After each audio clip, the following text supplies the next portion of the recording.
What I'd like to do is to go over the four properties of equality, the definition of each, and how we're going to use those to solve one variable equations. Notice I have the four properties listed, each of the definitions, and an example. The addition property of equality, actually each one of the properties of equality, it sounds exactly as it is. It allows us to add values, and it allows us, if we add values to both sides of an equation, and also keep this idea of equality. A basic definition is if we know two things are equal, if I know A is equal to B, then I can add some value of C to the left-hand side of that equation, and if I add that value to C of C to the right-hand side, then the equality still holds. So I can add a value to both sides. Looking over here, how's that helpful?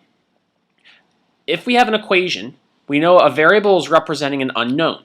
So this is saying some number, if you take away 3 from that number, you get 5. If you take away 3 from some number, you get 5. Now, many of you can just do that in your head. This is going to be 8.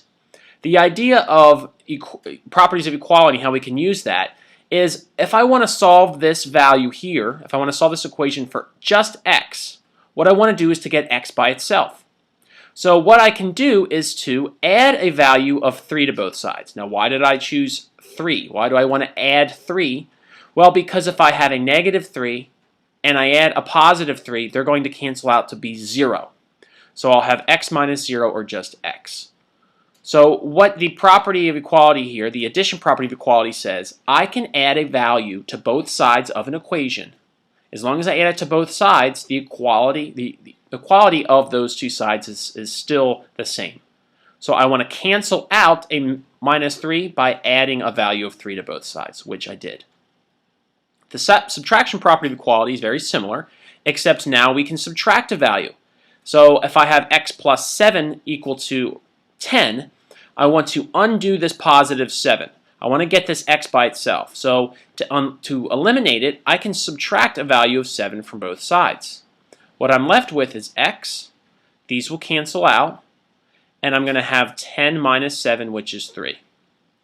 We can also go back to double check this is true. This says if x is equal to 3, then x plus 7 is equal to 10.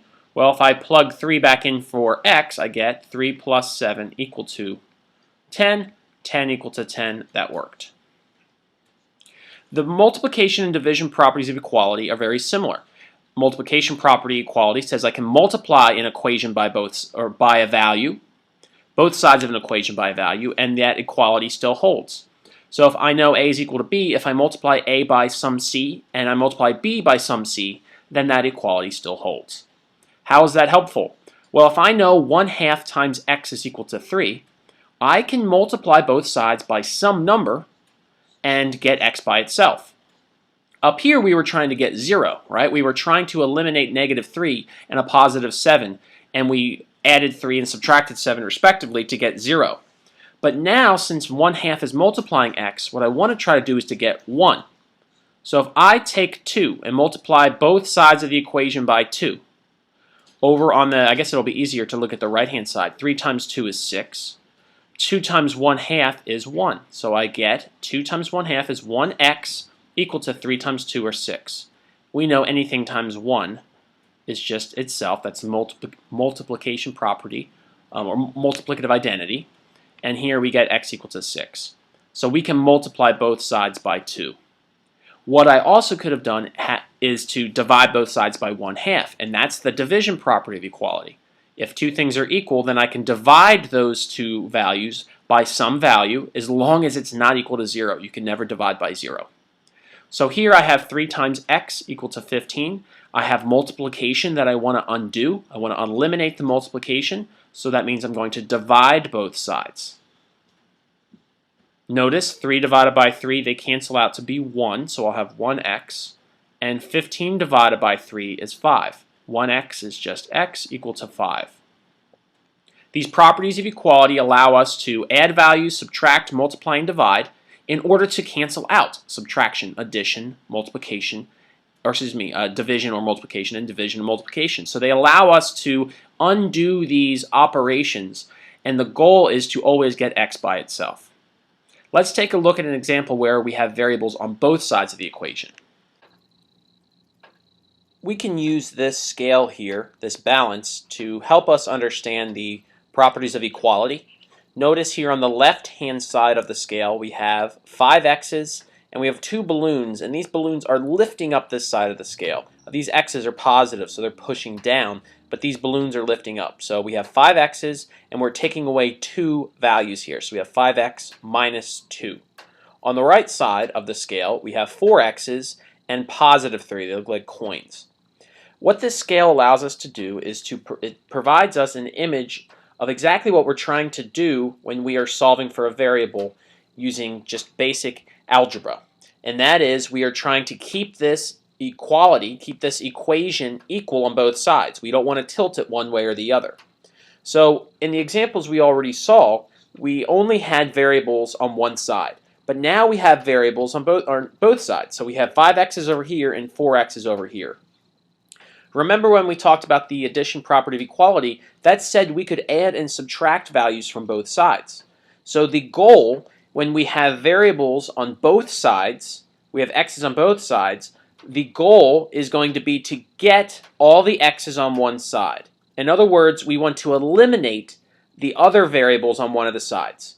So what I'm going to do is start to eliminate some of the x's. So I'm going to, over here on the left-hand side, I can subtract an x from both sides, and now I have 4 x's over here and 3 x's over here. I can do that again. Now I have 3 x's and 2 x's. Another one, 2x and 1x, and finally I have 1x left and I have none over here. What I could have done right there at the beginning of the scale here, if this was on paper, was to subtract a 4x from both sides. Now I need to get x by itself, and this looks like a problem we've already seen. I need to get rid of this minus 2. So I could add a value of 1 to both sides. Now I have minus 1. Notice I also added a value of 1 to the right-hand side. So let's do that again. And now I have x by itself, and on the right-hand side of the scale is 5. The only thing I did was add and subtract various values of x and that unit 1, which I was allowed to do because we kept this equation balanced. Let's go over one more equation by clicking on New Equation. Here we have negative values of x on both sides. Thinking about what I just did, I want to eliminate the values of x on one of the sides. So what I can do is, if I look over here, I have negative 3 x's, I have positive 2 x's. Let's try to eliminate one of the x's by starting to add x's. So let's add one value of x. Let's add another value of x. Now the problem here is that I have no x's on this side, but now I have a negative 1x. If this were the case here, now I want to eliminate this 10 here by subtracting 10, so I'll click 10 times, subtracting a 10 from both sides. It gets me negative 1x equal to negative 5. If this were the case where I would be allowed to use multiplication and division, I could divide both sides by negative 1. Now this is going to be a little tricky here because we aren't given any division signs over on this left-hand box. So what I can do instead is add a value of x and then add 5 to both sides. So it's kind of switching, adding an x to both sides and then adding a 5 to both sides, which in this case we also could have gotten by dividing by negative 1. What I hope this shows you is that when we are dealing with an equation, we are dealing with a balancing act. We are trying to keep this equality, we want it to hold. So if we do something to one side, such as add a value of x, or subtract a value of x, or add 5, or subtract 5, we have to do it to both sides of the equation to keep this balanced. Our goal will always be to get x by itself, and we can do this by adding and subtracting and also multiplying and dividing both sides of the equation by some value.